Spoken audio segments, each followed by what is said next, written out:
교육감님 오전 제가 질의에 나경원 의원 일가의 홍신학원 법정 부담금 전액 미납 문제에 대해서 질의를 했습니다. 22, 23년도에는 내다가 24년도에는 빵원이었습니다. 근데 관련된 내용을 보다 보니까요, 좀 그 PPT 자료를 좀 하나 띄워주시기 바라겠습니다. 제가 그 아주 기이한 현상을 하나 발견을 했어요. 그 홍신학원이 있잖아요. 홍신학원이 운영하는 건물이 하나 있습니다. 그러니까 홍신학원 이사장은 나경민 이사장이죠. 그런데 이 건물에 누가 임대차 계약을 했냐면 홍신유치원이 들어가 있어요. 근데 홍신유치원 원장은 누구냐면 나경민 원장이에요. 그러니까 건물주가 홍신학원 나경민 이사장이고 임대인이 되는 것이죠. 그런데 임차인은 나경민 원장이 홍신유치원 원장이에요. 이런 기이한 현상이 있더라고요. 임차인과 임대인이 동일이네요. 이거 파악하고 계셨습니까? 이 사립학원 사립법인들의 그 예. 임대 문제는 보고 사항이 아니어서 그래요? 예, 그렇습니다. 이거 좀 잘 파악해야 돼요. 왜 그러냐면 임대차 계약을 했는데 헐값으로 임대를 해줄 경우가 있잖아요. 보통에 예를 들어 1,000만 원이어야 되는데 이렇게 계약을 하면 한 500만 원에 계약할 수도 있는 거란 말이에요. 그러면 홍신유치원은 이익을 얻게 되는 거고 홍신학원은 수익이 주는 거 아니겠습니까? 그러면 만약에 법정 부담금을 내가 수익이 줄어서 내지 못했다는 명분이 선다고 하면은 이 둘의 임대차 계약의 헐값 임대가 부정하게 되는 거죠. 부정 비리가 있는 문제라는 거예요. 그래서 제가 우리 정근식 교육감께 질의를 좀 드리는 이유 중에 하나가 뭐냐면 요 문제 좀 정확하게 파악했으면 좋겠습니까? 예, 만약 사실이 이렇다고 하면 적절한 그 방안이 무엇인지 적극적으로 검토하겠습니다. 상식적으로 생각해 보세요. 임대차 계약을 내가 해주고 내가 임차인이 들어간다는 경우가 있을 수가 있느냐. 예. 여기에는 문제가 있는 거고 횡령 문제라든가 배임 문제라는 것이 분명히 있는 거기 때문에 홍신학원의 종합감사, 재무감사 반드시 필요합니다. 예, 적극적으로 검토하겠습니다. 예.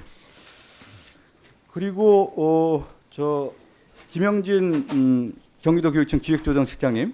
네. 제가 이 내용을 보니까요. 경기도교육청에서 사업 중에 하나가 뭐냐면 고3 학생들 운전면허 취득 지원 사업이라는 게 있어요. 맞습니까? 네, 있습니다. 근데 그 경기도교육청에서 고3 학생들 운전면허 취득하는데 한 30만 원 정도 지원을 해주는 사업 있죠. 네, 있습니다. 근데 내용을 보니까 경기도에서도 청년 교통자립 지원 사업을 하고 있더군요. 네. 그럼 경기도교육청도 하고 경기도도 하고 고3 학생들 운전면허 취득하는데 이렇게 지원해야 하는데 중복된 사업 아닙니까? 지금 그 연령이라든지 대상이라든지 이런 부분이 중복이 되지 않는다고 저희는 생각을 하고 있고요. 그래요? 집행 과정에서 그것도 상식적으로 한번 생각하십시오. 경기도도 고3 학생들 운전면허 취득하게 해주고 교육청도 해주는데 여기에 제가 내용을 보니까 부실 운영 과정이 나타나요. 경기도교육청은 처음 이 사업을 안내할 그 당시에 학원 리스트에 운영 허가 취소, 휴업 상태의 학원이 포함되어 있었습니다. 이거 제대로 조사가 안 됐다는 거고요. 또 하나는 사업 기간을 보니까 2025년 8월부터 2026년 2월까지 책정되어 있는데 고3 수험생들입니다. 그러면 8월부터 2월까지는 어떻게 돼요? 고3 수험생들이 수능 준비, 정시 지원, 졸업 일정과 정면으로 충돌되는 거 아닙니까? 네, 고3 학생들이 이 혜택을 받을 수가 있는 거예요? 주로 이제 그 수능 이후에 지금 그 동안에 요 사업이 시작이 된 게 수능 이후에 여러 가지 교육 과정의 어려움이나 이런 것들을 고려를 해서 학생들에게 여러 가지 잠깐만 예. 실장님 전혀 타당하지가 않아요. 25년 8월부터 26년 2월까지라면 고3 학생들 바쁜 시기입니다. 타당하지 않은 거고 그렇기 때문에 경기도 교사 노조가 이 문제에 대해서 행정폭력이다. 학교 교육 파괴 사업이다. 이렇게 규정하고 있는 겁니다.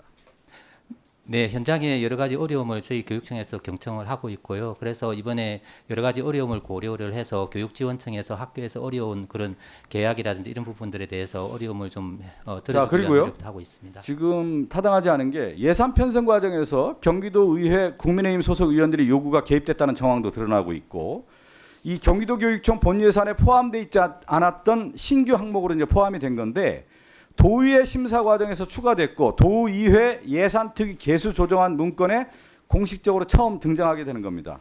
그러니까 뭐냐면 이 내용 자체를 보면은 고3 학생들을 대상으로 해서 선심성 행정으로 펼쳐지게 되는 거예요. 그 의도가 무엇이냐라고 하는 의문이 생기는 거예요. 네, 저희는 앞서 말씀드린 대로 뭐 어떤 선심성이나 이런 것이 아니라 이것이 시작이 된 게 2019년도에부터 시작이 많이 됐었고요. 그래서 여러 가지 수능 이후에 여러 가지 교육 과정의 어려움이나 이런 것들을 고려를 해서 교육부에서도 그런 지침들이 있었었고요. 그러나 다만 그런 것들을 예산 사업으로 할 수가 없어서 어려움이 있었고 그 부분에 대해서 교육청에서 그 자체 재원을 투입을 해서 지원하는 그런 것으로서 현장에서 학부모님들의 만족도도 굉장히 높다라고 알고 있습니다. 제가 추가 질의에서